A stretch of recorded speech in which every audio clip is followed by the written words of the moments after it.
Magandang araw ho mga kanayon. Ari ho ang aming partner ngayon din eh. Maliliit pa naman ho. Biig. 13 ho yan.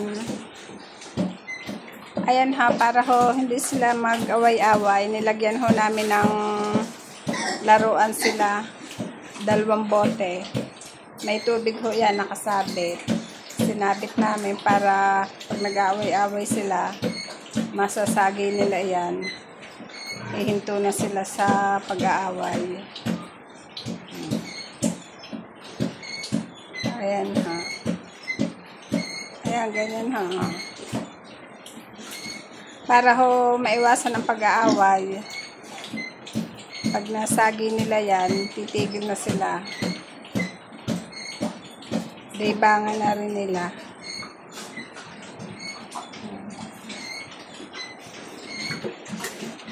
Ari ho ang 2 namin inahin.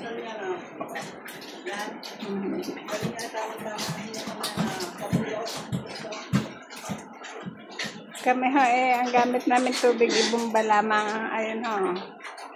Kaya tiyaga talaga ho. Ang kailangan.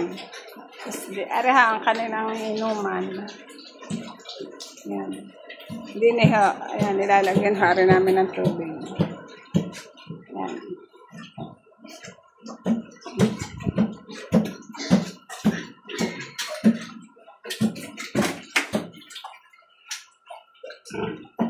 Ayan ha.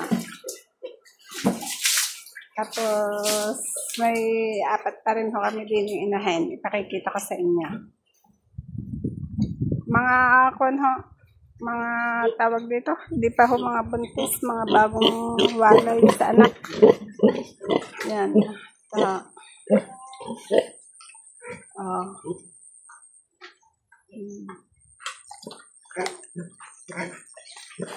Mga bagong walay ho yan sa anak. Wala pang buntis. Bali ho, ang inahin din ay 6.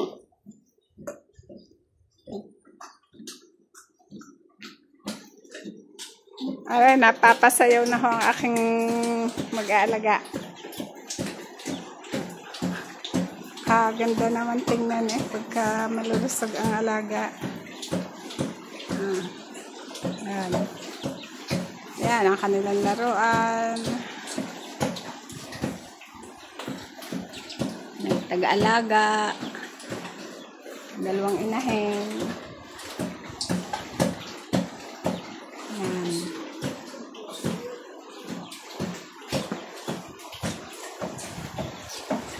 Yan ha. Sige ha, mga kanayon.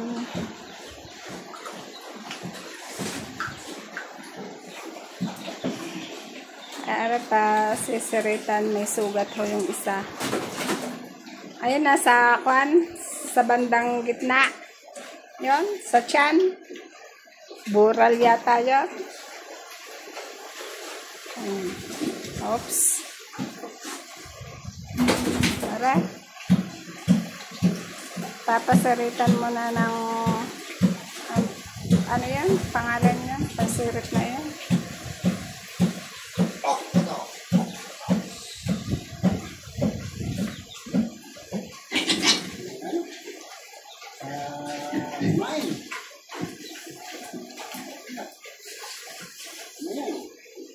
Ayaw magpasumpi.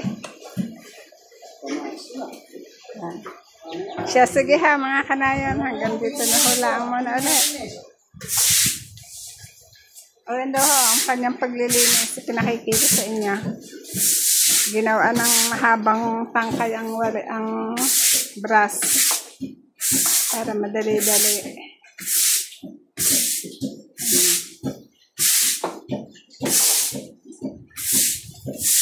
Yan. Sige ha. Hanggang dito na hulaang. Maraming salamat sa panonood. God bless everyone. Thank you.